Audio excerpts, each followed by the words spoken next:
Hi, everybody. My name is Gary Gomes.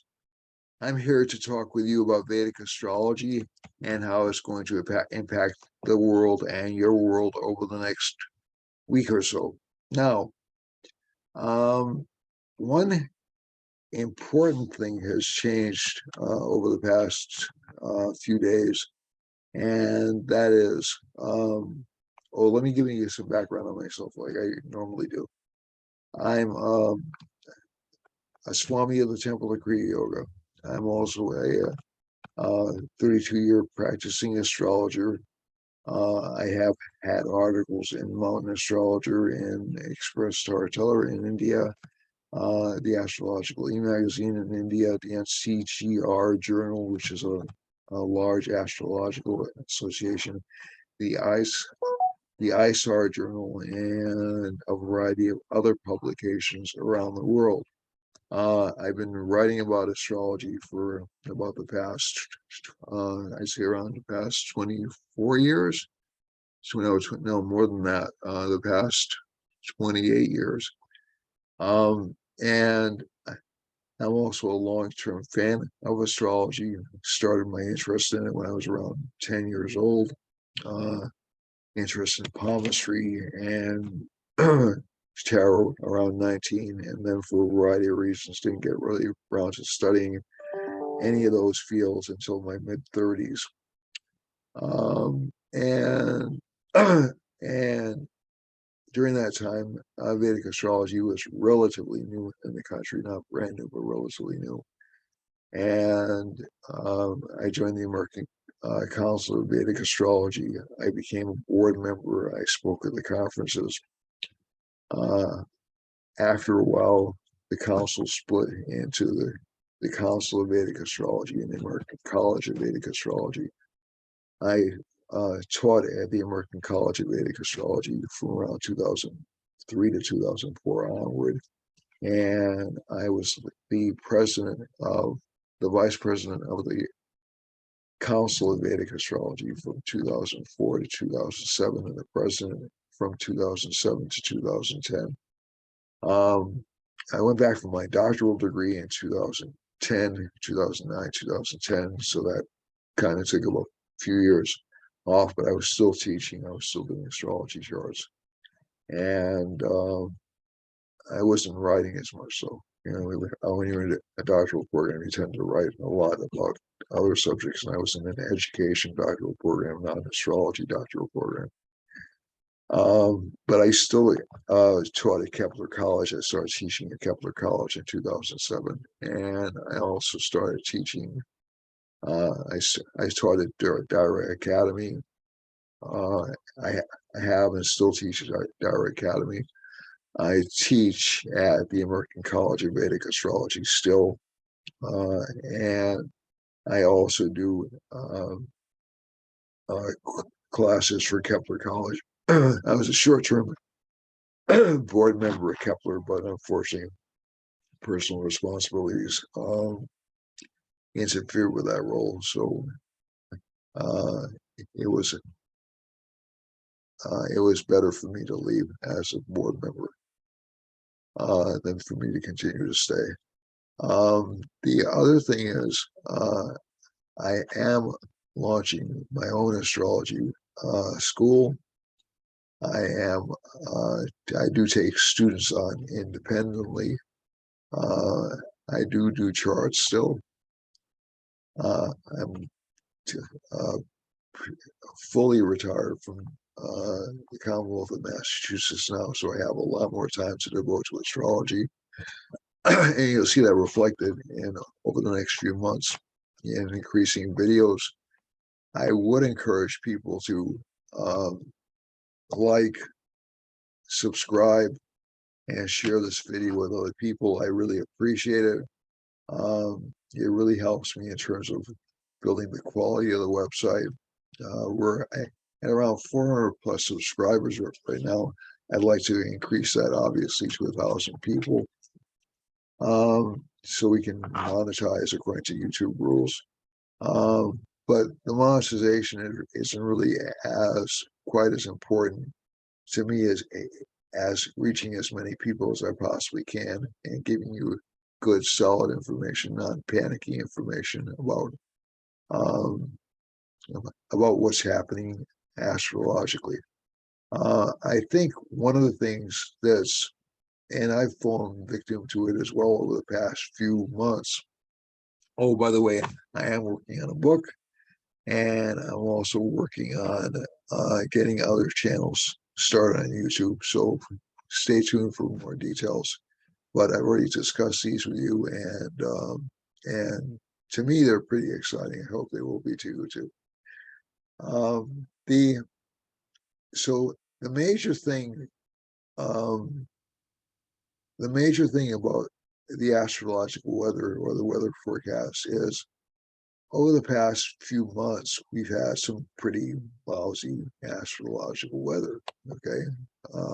We have had, let me just see if I can pull this up now. We've had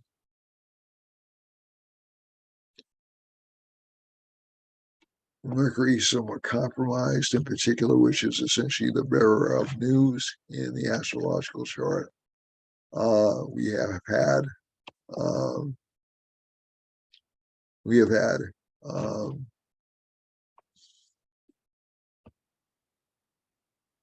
a lot of ideological conflicts come up over the past few months.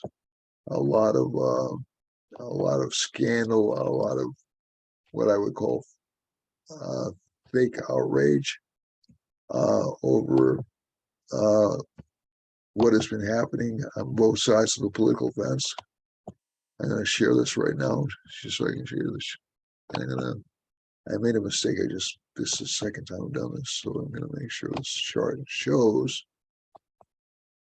And the reason I'm calling it fake outrage is because I'm looking at a lot of things that are coming up. And to my eyes, none of them seem all that catastrophic. So you may say, well, you're being foolish, Gary. This is really, really a big news item and um, is damaging our democracy, and or else the schools are becoming socialist, or the society is becoming socialist. We're letting socialists take over. And neither of these things, to my eyesight anyway, is true. They uh, News hyperbolizes, so it exaggerates to get you interested and hooked in arguing among each other. One of the things I'd like to stress in this particular broadcast is not to fall into that particular trap. Look at the information you're given. Some of the information is going to disturb you. Some of the information is going to be like, it really doesn't have that much of an impact on my life. And some of it will be more like, I really could care less about that. I really care about how much it's costing me to go to the gas pump, or how much I'm paying, or how much my student loan debt is being reduced, or whether or not abortion is going to be prohibited and illegal in every state in the country. So those are, to my mind, those are real issues. The other stuff is some of you are going to hate me for this, but I have to say it. The other stuff is political theater. It's not, they're issues, but they're not issues that will affect you personally in your day-to-day lives. And I'm not saying you shouldn't be concerned about those. I'm saying you shouldn't be upset about those, because they're being done really to win an argument, or to sway you in an election, or to scare the bejesus out of you, when there's really no reason to be scared. to be frightened. And what happens when fear sets in? Well, we tend to act irrationally. We tend to act rather knee-jerk. One of the things that I personally, I'm going to close this down again, is to make sure I get that darn image up. One of the things personally that I advocate for, and I've been advocating for it less over the past few months, is that essentially all this is drama. Some of the drama has real consequences to it, obviously. Roe versus Wade has real consequences to it. Student loan has real consequences to it. The price of living, the cost of living has real consequences to it. Economic stability has real consequences to it. Recessions have real consequences to them. But the other stuff, not so much. And I think one of the things that we're seeing is we have very, very short memories about classified information and about classified information being found in places which it shouldn't be. And we also tend to get a little bit, we don't know what the classified information was either. It's just really, there's still too little for me to form a judgment about that, at least personally. So again, peace to those of you who disagree with me, who are outraged by this, but you're going to be outraged anyway, and it's your choice to be outraged. Okay, I can't make that choice for you. The chart, though, is more optimistic than it has been in a long time, and one of the reasons for that is because we have Mercury exalted in its own sign, and we also have Jupiter in its own sign, both aspecting each other. That's a nice combination. Jupiter's aspecting Venus. That's a nice combination. So will that make us a little bit more optimistic about the future? Yeah, that's a really good combination. The other thing is, and again, I ask you to keep this in mind, even if I'm giving you bad astrological advice. All the things we're experiencing right now are transient experiences. We can choose to look at them and react with panic. And if we react with panic, which is Rahu's panic over here, we'll say, well, we have to do something quickly, and we won't think this through properly. So let's stop it. Let's not talk about it. Let's just get rid or attack. And that's really sort of the stupid way to do things. If you forgive me for being so blunt, is the very Saturnian and very restricted way of doing things. Now, Saturn's a good workhorse. Saturn in this chart, but Saturn is really the planet which is giving most of the tamping down the lack of enthusiasm component in this chart. So overall, we have Jupiter retrograde. So we're going back and exploring what should or shouldn't have been done. Mercury's direct. We're getting information about it, which is a good thing. Saturn is aspecting Jupiter. So we're replaying a lot of old scripts right now. Okay, if Saturn's aspecting Jupiter and if Saturn's aspecting Venus. We're not really thinking to the future. We're obsessing about the past. Now, obsessing about the past isn't a bad thing. But when you start to think about it, it sort of stops us from moving forward. We're fighting old battles. We're fighting battles when we should be focusing on real problems we have. And I think one of the things is important to keep in mind is that we have work to do. We have real issues out there, uh, and also keep something in mind. No matter no matter how bad a chart is, there are ways to not transcend the chart, but to realize the chart is a temporary phenomenon.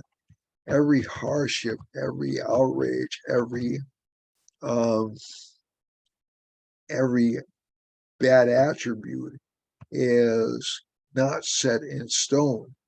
There are ways to adjust and actually use adversity to move forward in a chart. So this combination, this Mercury Jupiter combination, which I love, is actually good. Now they're kind of enemies to each other. They don't like each other very much because Jupiter's like, well, this is tradition, this is the right way to do things. And Mercury's more like, well, yeah, it's the right way to do things, but what are the loopholes? Uh, what are the ways we can think our ways around it? So Mercury, as I said to a client last week, Mercury's a more morally ambivalent planet. It's a good planet, but it's morally ambivalent. It doesn't really take sides. Um, and it's affected by the planets which are aspecting it. So Jupiter aspect on Mercury is going to make a lot of the communication come out about, well, I'm upholding the rule of law. Saturn aspecting Venus is sort of hurting our better instincts uh, to to look at to look at problems, to look at real world problems, and we're getting kind of hung up on what's on ethical behavior. And ethical behavior is important. Don't get me wrong, but that's all we're going to be talking about over the next 20 days or so. So this is good, but this is good for opening up opportunities for yourself. It's great because Mars is aspecting a sun and moon in Leo. It's what's called an Amavasya moon. And uh, so it's a new moon. So it's a chance for new beginnings. It's a chance to say, not only, this doesn't necessarily apply to politics, it's a chance for you individually to say, I can, yes, I've been affected by my past, but I'm not going to let my past hold me down. And it's a chance for people in general to say that. These opportunities, Mercury only goes into Virgo a couple of times, I'm sorry, usually once a year. So, and the opportunity to aspect on Jupiter is in this way is only happens once every 12 years, a couple of times once every 12 years. So this is actually kind of a unique opportunity to say, okay, let's restart the marker.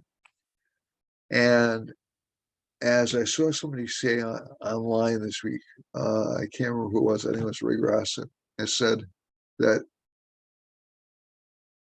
Goswami Kriyananda, one of my teachers, had actually, I'm a Swami of the Temple of Kriya Yoga, by the way, and I can perform marriages and funerals and all this other stuff that a regular priest can do. And has said, Goswami Kriyananda had made the comment that basically we may have difficult patterns in our charts in order for us to get something done. So it may be a way of, the most popular concept is to say that we use it to burn off karma so we don't experience those things again. But it's also a way to figure out how we can overcome adversity. So essentially, if you have an interest in something, you probably should pursue it. You may decide that ultimately, so if you're interested in something, go for it. If you're if you're if you're not that interested in it, try to figure out why and think about it and and then say, well, I can try it. It was something that at least partially interests me. I can try it. If it doesn't interest you, figure out, and it's hurting your life. Let's put it that way. If it's hurting your life, or it's disturbing your peace of mind, just say to yourself, well, why is it bothering me so much? Why is it, start self-analyzing a little bit. And in Indian astrology, there are remedies for these difficult planets. They have gemstones and mantras and rituals, which I can recommend to you. And some of them I can actually do for you or with you. And I know priests who can do the more complicated ones that I can't do. And I think one of the big mistakes that that we make in chart not in chart interpretation, but in chart readings is saying, "Oh, well, this is going to happen then. I can't make it happen any sooner, huh?" And you can. It'll be difficult, but you can make it happen sooner. You can, but there'll be certain things which will come up, which will be revealed when the time is right. And you can also amp up, or like let's use a gym analogy. If there's a part of your body which isn't that muscular, like my forearms are really kind of poor looking, and that's from a lifetime of like not going to the gym all that often. You can actually do exercises which will increase your forearms. If that's what you want to do. There are other things. There are topics you can study which will increase your understanding of mathematics. When I was in high school, I thought I was rotten at mathematics because it didn't come easily to me. I just found out I had to work a little bit harder at it, which was a revelation to me because other subjects came very easily to me. Mathematics was a little bit of a challenge. So, and again, the reason I'm using myself as an example is because it's not because I'm so great, but because there's tendencies to say, oh, well, I'm not musically inclined. I can't play the guitar. I was reading interviews with people like well-known guitarists who said, I really had to work hard to get good, to get really good. And these are like super proficient musicians. I really had to work hard to get to the level I'm at today. I'm not a natural musician, and so a lot of the things you look at, you say, "Oh, that person must be gifted. They must have some talent." Yes, that's true in some cases. In other cases, it's not. They've worked hard. They've worked against the odds. They've had determination. And the malefics like Saturn and Mars are there to give you that determination. They're there to give you that patience and persistence. Another useful tool is meditation. Meditation essentially helps things happen for you by calming your mind. I can give you a very mundane explanation by calming your mind, by allowing your mind to become aware that we're all connected at some level. Okay. So that sometimes that happens for people right away. Sometimes it takes years and consistency of practice in order to do that. Some people are born with those gifts. So it's not, but to say they're not attainable, no. I mean, you can make a conscious decision and say, I want to do this, and then say, no, it's not worth it, or I'd rather spend my time on something else. And that's fine. But you do have a choice. You always have a choice. Even when there are difficult times occurring, you always have a choice. So let's look at this chart. So that's Mercury Jupiter combination. Venus shortly will be moving within about 5 days. Will be moving into Leo, which is going to be a very good combination for making money. And especially making money through the arts, or especially making money through science or material possessions. It'll seem like financially a lot of burdens will be lifted. Now, will all burdens be lifted? No, because Saturn's still aspecting Jupiter, will still be in sort of a recessionary environment, really for about another, on and off for about another 2 years or so, 2 years. And that's really due to the interplay between Saturn and Jupiter over the next couple of years. We'll have a small break around January 23rd, when Jupiter moves into the same sign with Rahu, but that'll give a lot of panic about financial growth, and I think you'll actually see um, the economy get a little bit worse over the next, after April of 2023, and then straighten itself out around April of 2024. So that's not to be pessimistic, but again, you can always do things during these downtimes. You can study, you can explore different ways of approaching wealth. You can explore, you can put a little bit of money aside in anticipation of that. And also, a lot of spiritual teachers are going to get very busy after April of next year. The key is to look out for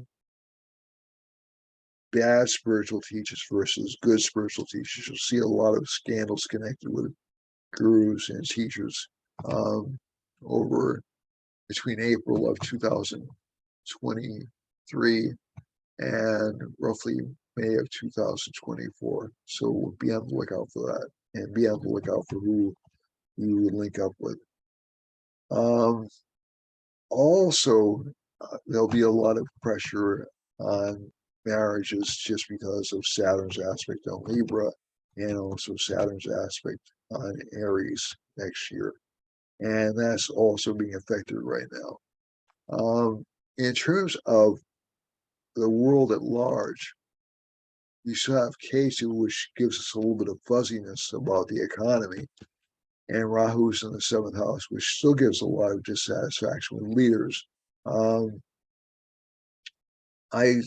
There have been reports coming out that a lot of people, this isn't necessarily just in the United States, but in countries across the world. I've heard reports from Nigeria, I've heard reports from England, I've heard reports from China. I read reports from China, excuse me, that indicate that there's a general sense of discontent with leadership pretty much across the board, all around the world. And that's Rahu and Aries, and that'll stay for about another year and a half. I think one of the things you have to keep in mind is that these kinds of things are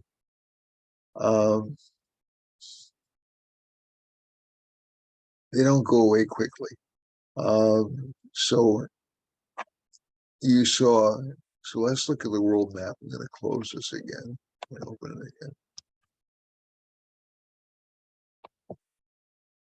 Oh, and by the way, you can reach me for readings or for studies or for other topics at 508-525-0001 or at Gary Gomes, Gary Gomes, @gmail.com. I have other email addresses, but that's the easiest one to tell you right now. So let's look at the map of the world. So a little bit of financial relief over the next couple of months, but again, a lot of dissatisfaction with world governments. A lot of these trends don't get reversed overnight. And okay, so we have Rahu is over Hawaii, so there's some concern or panic near Hawaii right now, especially about leadership. We have Sun, Moon, and Mars close to the west coast of the United States, along with the Venus and Saturn line. That indicates, again, some dissatisfaction with the West Coast governmental officials. There's a Mercury-Jupiter line in the middle of the country, passing through Mexico. That's not necessarily a bad line, but again, like I said, it'll be a battle between what's practical, which is Mercury, and what's ideological, which is Jupiter. So you'll see this kind of a struggle between the real and the ideal. Also, the Mercury-Jupiter combination can result in what I would call too much permissiveness, too much of a lackadaisical attitude about planning for the future. So just be a little cautious, so there's reason to be optimism, but we're not out of the woods yet. Venus is also, so we have a Rahu line going over close to Colombia, close to Peru, not quite in Ecuador, but close enough, and over Chile and Argentina.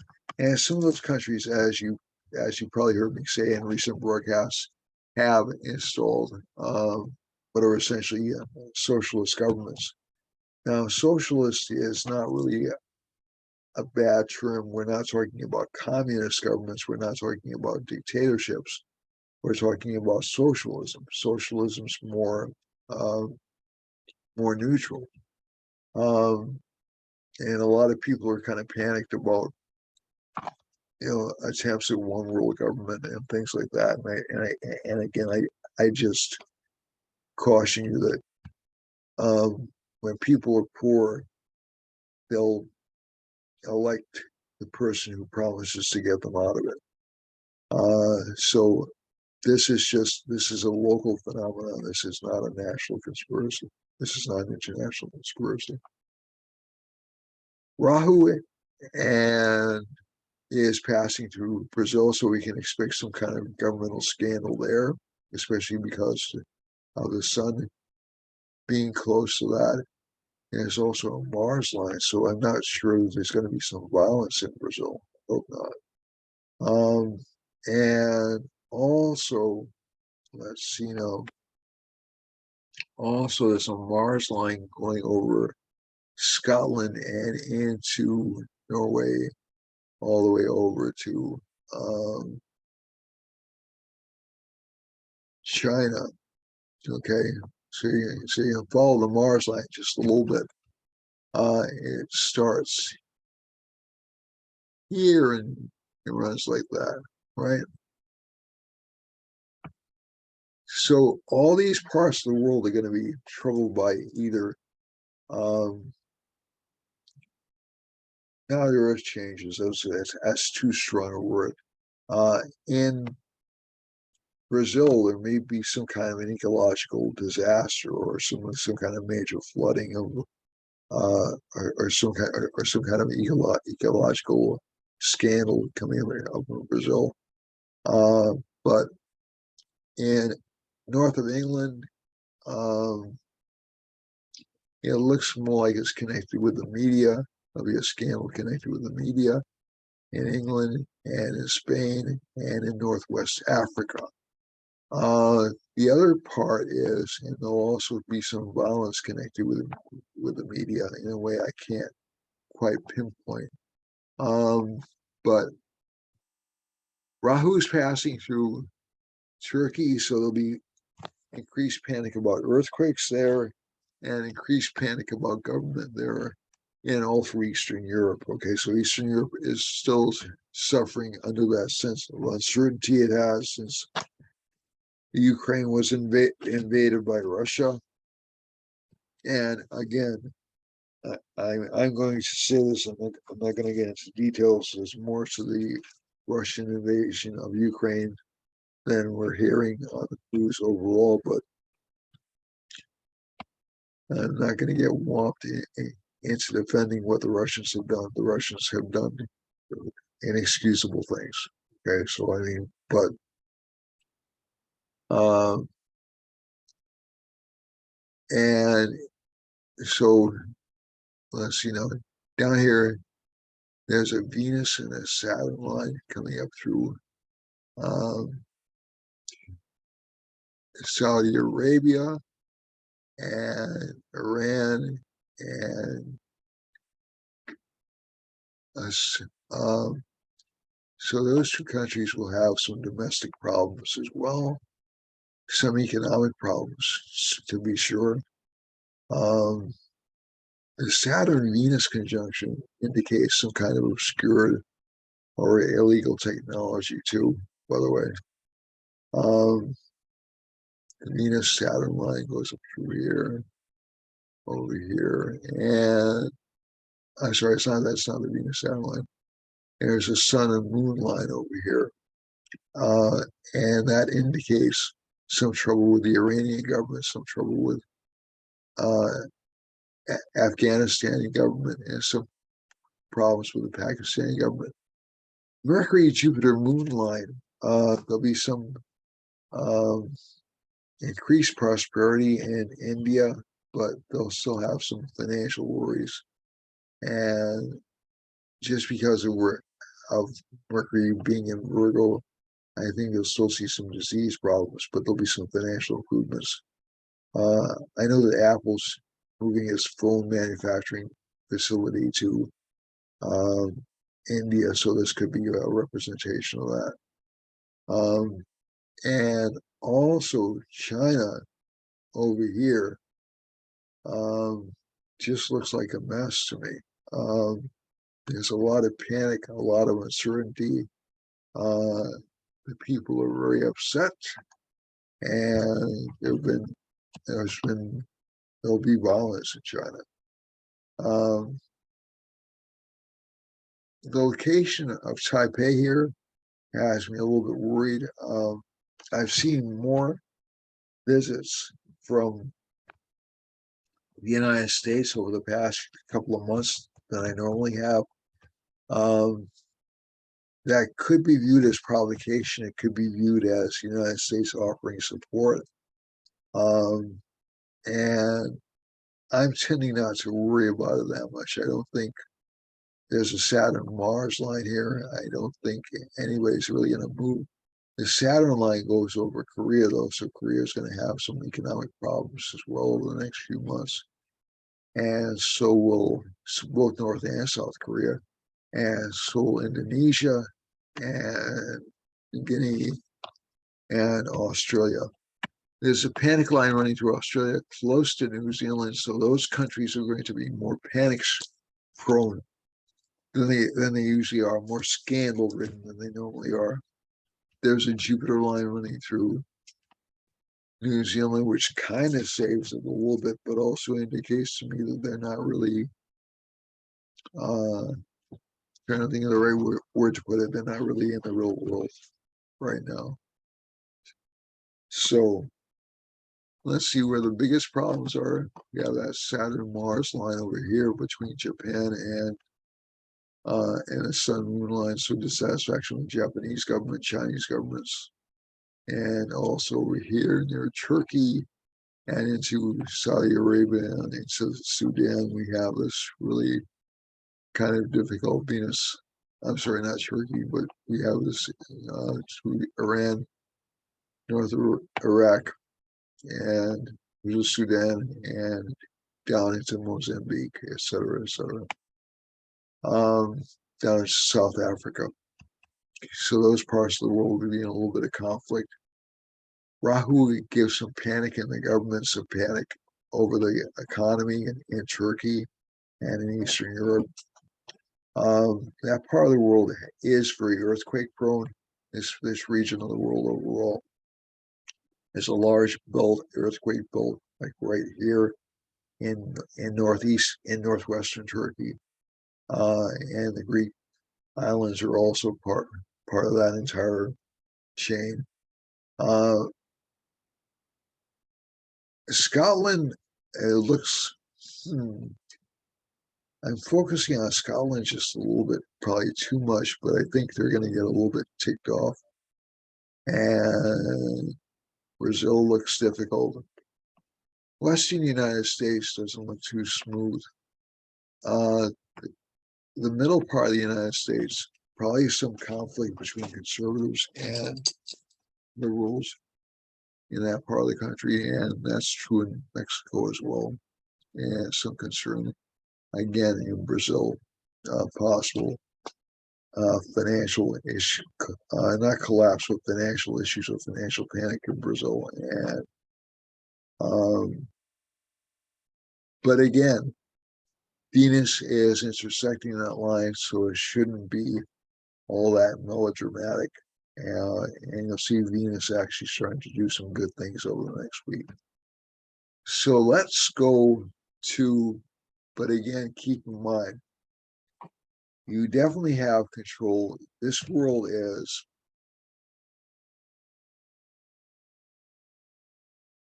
the fact that we're separated from everybody else in the world is an illusion, is something which is taken for granted. The fact that we're physically not separated from everybody else in the world is a more radical proposition, but it's essentially an extrapolation. So essentially, even though I'm here in New Bedford, Mass, and I can look at this map, it doesn't mean I'm automatically in those places, but the idea that we're somehow separate, that we're somehow individualized is true, but we're not. Ultimately, we're not. So this is one of the really big teachings of looking at astrology, is you see all these interconnections. At least to me, it's one of those things. You see all these interconnections, you see all these opportunities for expansion, for connection. And if we stay mired in the past, we won't make any progress. So you use the past as a building block. You use it as an extension, as a previous extension of your reality. Essentially the foundation of the building upon which you're living. And you know what? If the foundation isn't serving you, build another foundation. It's never too late to do it. Time itself is it's an illusion. Okay, so let's talk about these illusions a little bit more in terms of your individual charts. I mean, it's real. We can feel them. We're contained in these physical spaces. I don't want to get too metaphysical on you. Okay. So these really matter. If a person gets sick, it really matters. But everything, like I said, everything is transient. And we get lots of opportunities to start over again in this lifetime. All right. So let's look over here. Let's look at Aries. Aries has Rahu in the first house. So a lot of dissatisfaction with itself, a lot of demand or desire for money. Venus is in the fourth house. The family will give access and increased ability to acquire money. And children are a focus, or creativity is a focus for the sign. K2, Mercury's in the sixth. A lot of problems to overcome, but you can figure out how to quickly overcome them. K2's in the seventh, not a lot of help or a little bit of detachment from a relationship partner. And Saturn's in the 10th, a lot of work activity. Saturn aspect in Jupiter, but you have to make your own luck. For Taurus, Taurus has Mars in the first house, kind of obsessed or kind of focused on relationship activities, especially sexual activities. Mercury's the Lord of the second house, is placed in the fourth. That's a good combination. So that's good for money, good for financial progress, good for just trying to think, good for learning. And Venus is in the second house, good for financial growth. It'll be in the third house, so it'll be strong desire to progress and improve yourself financially and appearance-wise. And K2's in the sixth house, so you have to watch out for illnesses again, a lot of susceptibility to illnesses. From Saturn's in the ninth house, slow progress, but some gains being made because of Jupiter in the 11th house, and some additional expenses on what I would call silly things or things which you think will make you happy but won't. So try to restrain your spending this month, okay? For Gemini, Gemini has Venus in the second house, so the sign will seem beautiful to the outside world, very happy, very loving. Sun and Moon are in the third house. But again, some doubt or some hesitancy about love or relationship life. This Saturn aspect on Venus makes a person a little bit shy, a little bit hesitant to jump into relationships. Sun and Moon are in the third house, very strong desire or ambition for fame and recognition. And Mercury's in the fourth house, a lot of intelligence for this particular combination. This planet will be very strong, aspecting Jupiter as it does, and Saturn aspecting Lord of the seventh house. It'll delay relationship being finalized. K2 in the fifth house, some problems with kids, some uncertainty on the part of kids. Saturn's in the eighth house, a lot of interest in occult or metaphysical subjects, but maybe a lot more research, and research not really going well. Jupiter's in the 10th house, a lot of teaching, career exposure. I like to say, the person will actually have a good career life. And Rahu in the 11th, famous friends. Mars in the 12th, famous friends will cost you money. For Cancer, Cancer has Saturn in the 7th house. So again, some hesitancy, some uncertainty about relationship life that will probably fade away over the next month or so. Sun and Moon are in the second house, a lot of focus on financial gains, on presenting yourself to the world. Mercury's in the third house, strong desire to negotiate rather than tell people what to do. K2's in the fourth house, some separation or some need to travel for work. Saturn's in the seventh house. We already discussed that to a certain extent. So the person will be connected with older or kinder or less demanding partners. Jupiter's in the ninth house. It will give a lot of exposure to learning and knowledge. Mars is in the 11th house, and Rahu's in the 10th house. So career fame and gain from career too. For Leo, Sun and Moon are in the first house. That's a nice combination. So the Lord of the 12th is in the first, but that's not necessarily bad. Venus is in the 12th, but that's good for saving money. And it will give some fame overseas. Mercury's in the second house, so you have the sun surrounded by benefics. That's a special kind of a combination called the Shubhakatara Yoga, which is very good. So it blesses the sun and the moon. K2 is in the third house, so a lot of courage to go ahead with one's goals. Saturn's in the sixth house, so again, be careful about health problems. Jupiter's in the eighth house. This sign will seem to be very attractive to other individuals. Rahu's in the ninth. Luck will be good, but you'll have to make sure that all the commitments you have given to you are solid and will not be taken back. Mars is in the 10th house, so good for career life.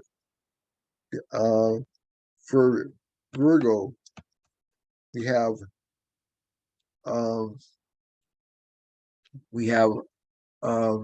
Mercury in the first house, and that's actually really, really good. This chart is wrong, by the way, but that's okay, because we're not looking really at the time. But we can still use the chart. Mercury's in the first house. Jupiter's in the seventh house, so an abundance of relationship opportunities, but Saturn aspect of Jupiter will make this sign a little suspicious of them. Saturn also aspecting Venus will make it a little bit suspicious of them, and will also delay the influx of money, but money will come to the sign towards the end of next week. K2 is in the second house, uncertain the amount of money, or the money spigot is sporadic. Saturn's in the fifth house, so some problems with children, or children are having some difficulty with work. Jupiter's in the seventh house, good time for forming new partnerships, new affiliations, new alliances. Rahu's in the eighth house, a lot of interest in metaphysics or occult phenomena. And Mars, and some psychic experiences too. Mars is in the ninth house, very good for financial luck and for financial growth. And the Lord of the 10th is in the first, and the Lord of the second is in the 11th. Those are considered good combinations for financial growth. The Lord of the Sun and the Moon being in the 12th house essentially means some expenditure on friends, but also some good government service or some service to charities, and sometimes spent in temples. Now, for Libra, K2's in the first house. It has been there for a while. Not a really good time to get involved in relationships or to make proposals, but it's okay if other factors in the chart support it. Rahu's in the seventh house will give some uncertainty or some dissatisfaction with the relationship partner over time, but Mars is in the eighth house. It's a strong sexual component to the sign. The sign seems very sexually attractive. K2 in the first house will also make the sign rather psychic or rather intuitive. Saturn's in the fourth, so it'll cause some delay in getting back into housing. Jupiter's in the sixth. It'll give some ability to overcome enemies and problems through new knowledge. Mars is in the eighth house, very good for spiritual research. Venus is in the 10th house. Career will produce some love and some fame, and also Sun and Moon, Lord of the 11th house and the 10th house in the 11th house, some financial gains certainly this week. For Scorpio has Mars in the 7th house. That indicates it's very strongly obsessed with meeting relationship partners. You have to be a little careful that the person you're attracted to doesn't take advantage of you, but there'll certainly be sexual chemistry between the two of you. Venus is in the 9th house so the Lord of the 7th is in the 9th. That's a good combination. And the Lord of the 9th is in the 10th. So that gives good career luck, good financial luck. Mercury's in the 11th house, extremely good for financial luck. Oh, and one thing back onto Virgo, onto Libra. Libra this next week will be very good for spiritual activities or for travels for this sign. So let's get back to Scorpio. Sorry for that interruption. Excuse me. For Sun and Moon to be in the 10th house for Scorpio, it's very good for career matters. Mercury's very good for financial gains. K2 in the 12th house, very good for spiritual life. For Sagittarius has Lord of the first and the fourth house, so there'll be a lot of focus on learning and applying that learning to work because Mercury's in the 10th house. Saturn's in the second house, so it'll still give the sign a bit of a gloomy outlook. This is where I'm saying recession is still a dominant factor in the U.S.'s chart. It will be for another couple of years, and it's mainly caused by Saturn. And Saturn's aspect in Jupiter right now, there's a lot of focus, a lot of determination, work hard. Rahu's in the 5th house. There's a lot of dissatisfaction with luck, a lot of struggles and disagreements over how to fix problems with others. And The seventh house, Lord, is Mercury. This will give enhanced partnerships with other people. It'll be easier to get your work done. That'll change a little bit towards the end of the month. But for now, the luck of Sagittarius is relatively good. It'll get a lot done over the next few weeks, probably until around the middle of September. And K2's in the 11th house, unusual or strange friends who essentially don't add much value. For Aquarius, you have Jupiter in the second house, which is a good placement. Saturn's in the 12th, which is not so great, as it obstructs the acquisition of money or makes it hard work to get it. Rahu's in the third house will make the sign rather courageous, rather daring, able to take on new tasks. Mars is in the fourth house, some arguments with vice with relationship partners. Venus is in the sixth house, some ability to get what you want, but that'll come through more fully by the end of this week. Mercury's in the eighth house, a lot of interest in study, a lot of interest in research. And K2's in the ninth house, and especially on occult matters for this sign. And this sign will seem very attractive to younger people. K2's in the ninth house is basically good, but it gives uneven luck. And Saturn in the 11th aspect first is a good placement, but it creates a Raj Yoga for this chart or a Dana Yoga for this chart, but it's a little bit tough because Saturn's aspects are never easy. And yeah, creates a Dana Yoga, my apologies. For Pisces has Jupiter in the first house, Mercury in the seventh. So again, the strong potential for relationship partners, especially for younger, attractive, intellectually gifted people. Rahu's in the second house, but the people will be kind of party loving and a little bit frivolous. So this is perhaps a better placement for associations with smart people, but don't look for a commitment, at least not yet, not at the beginning. Rahu is in the second house, and Lord Rahu's in Mars, that's in the third house.